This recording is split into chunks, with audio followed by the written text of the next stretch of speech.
Look out. When I get to the bottom, I go back to the top of the slide. And I stop and I turn and I go for a ride. And I get to the bottom and I see you again.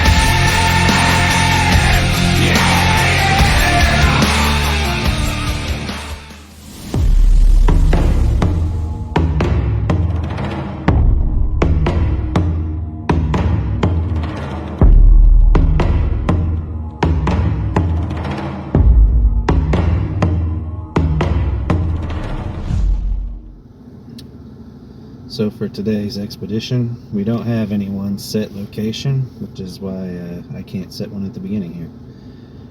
We are going to be traversing around northern New Jersey, maybe into Pennsylvania a little bit. We're going to be on the search for any kind of snakes we can get our hands on, but particularly what we're starting out with is road cruising a particular road where I have found multiple venomous snakes. Now I've only succeeded in catching 3 live ones off of there, but I found a great many dead on road timber rattlesnakes and northern copperheads there. So we're going to be going road cruising first of all and seeing if we can't turn up either of those species or anything else for that matter. Afterward we might head on out to an abandoned village that's nearby, pretty cool, and into some other areas where we can maybe flip some stuff and see if we can find any good snakes underneath. So let's have at it.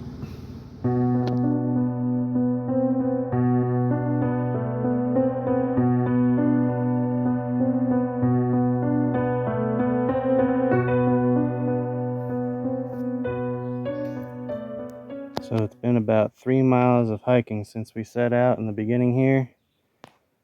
And finally, we've come across our first herp of the day.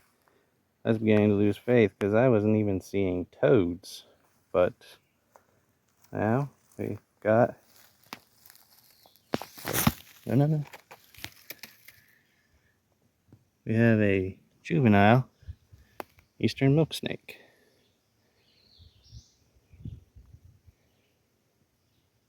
Alright, we'll just hang on a minute here, set up the camera, and get some better shots. So here we go. Now it's a tiny little guy.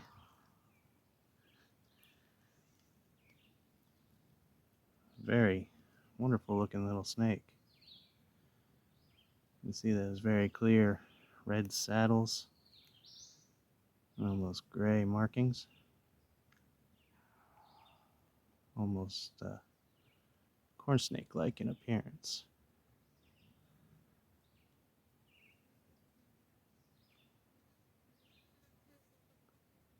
This is a great first find. Unfortunately, a snake that in these parts it becomes the victim of misidentification a lot. Sadly, 99% of people cannot accurately identify a snake when they see it. See these saddles and believe they found a copperhead, which a copperhead, being a copperhead, is never justification to kill one.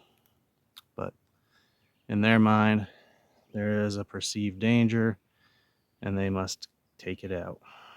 So sadly, a lot of times they will find these harmless milk snakes and kill them, thinking that they are copperheads. Which is a real shame, really, even thinking from the standpoint that they're going at, as these guys are in the Lamprepeltis family. You know, they're in the king snake family, which is cannibalistic, which does feed occasionally on those venomous snakes that they fear so much.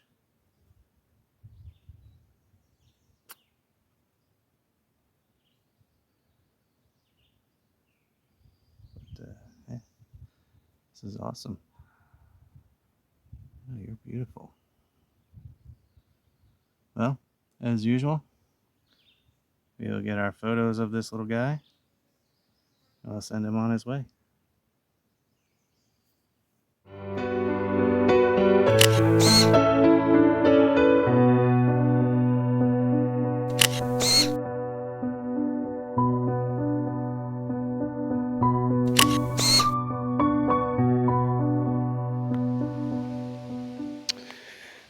Sometimes the herping gods just do not smile upon you. I have now returned to this site 3 weeks later since I caught the milk snake that you just previously saw. And this area, along with much of the East Coast, has been slammed with a pretty drastic heat wave as of late, which has driven all of the herps into hiding, into retreat, away from the suppressive heat.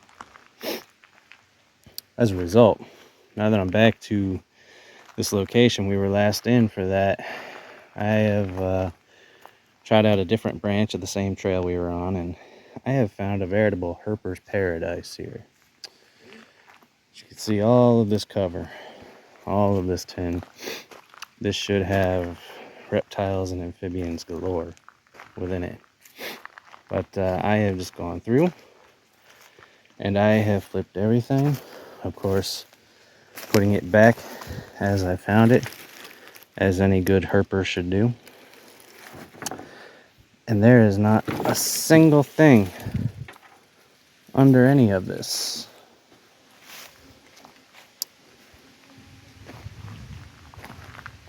Sometimes things just don't go in your favors when herping. Oh well. Hopefully we can make something good come of this trip today. We'll see. Well, here is our first find of the day. Flipped underneath these boards, quite an unlikely spot, we have a pickerel frog. It's a very common species you find around here. Usually have them spreading all over the place as you walk through the trails like these. They're a great food source for the various Thamnophis and Neurodia that live in this area. Yeah. Our first signs of herp life in this area today. Go.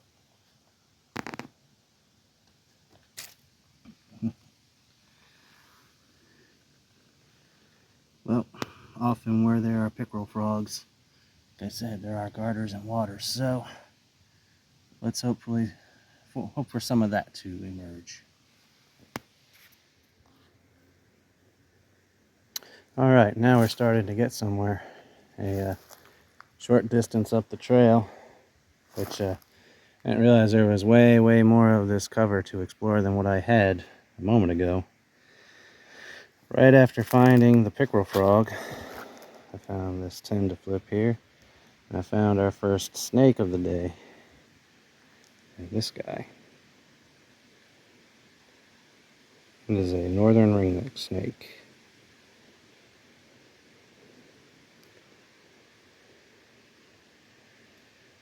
These are nice little guys. Another pretty common snake to the area around here. I have never been bitten by one. It's just the type of animal they are. Very placid. They, instead of biting, do something that, in my opinion, is way worse. These guys have by far got the nastiest smelling musk of any snake I have ever captured or handled.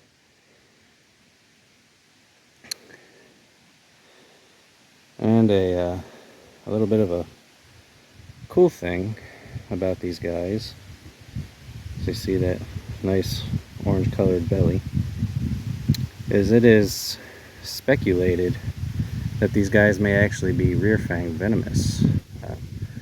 Obviously to a very low degree, where it would never be harmful to something as large as a human or your dog or your cat, but they have been observed in the wild eating salamanders, and when they do, the bite seems to have a paralytic effect on the salamander for whatever reason. So the thinking is these guys might have rear fangs, much in the same way that a hognose snake does, or the way that they speculate garter snakes may possess it as well. But, yeah, cool little guys. Times like right now make me grateful I lost my sense of smell back in December, because I am sure he has made me smell very nasty right now. But totally worth it to be able to handle and interact with this neat little snake. And with that, we're going to send him on his way and look for some more.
Similar place. The herping has still been slow, but I think I've got something cool we can add on to it right here. Hopefully I can get the capture. I was out taking a stroll here and I wasn't prepared to make a video, so let's see how we do.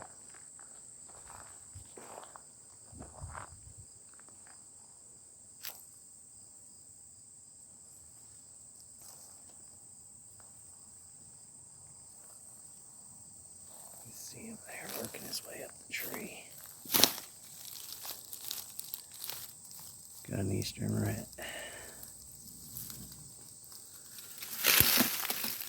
Let's see if we can't get him. He's of course surrounded by thorns right now. Easy. There we go. Alright, let's see if we can set this down and get a better video. Alright, here we go. So like I said, I was not expecting to make a video right now, but here he is. I was actually out here exploring. We're in the middle of a Revolutionary War era cemetery. Oh, there's some tail rattling. As we are coming out of it, getting ready to go back to the vehicle, come across this eastern rat working his way up a tree. And thus far, he has not been too combative about being caught. Actually has quite a nice attitude on him.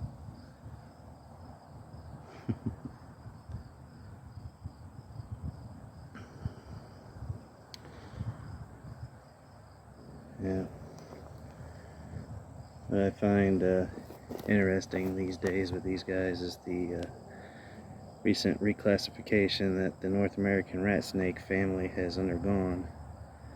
Looking into it recently, finding out how they've now got the yellow rat, the Texas rat, and I believe the Everglades rat, all now put into the same scientific name category of Pantherophis alleganiensis, whereas before they were all separate things. But now they're all technically the same. Yet the western rat, who looks identical to this snake that I hold in my hands here, that was at one time prominently known as the black rat snake, is I can't think of that Latin name off the top of my head, but moral of the story, it's identical but is classified as a completely different snake.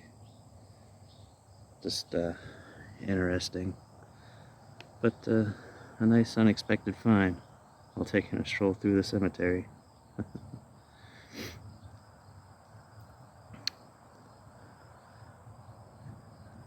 With that, we're going to let him go on his way.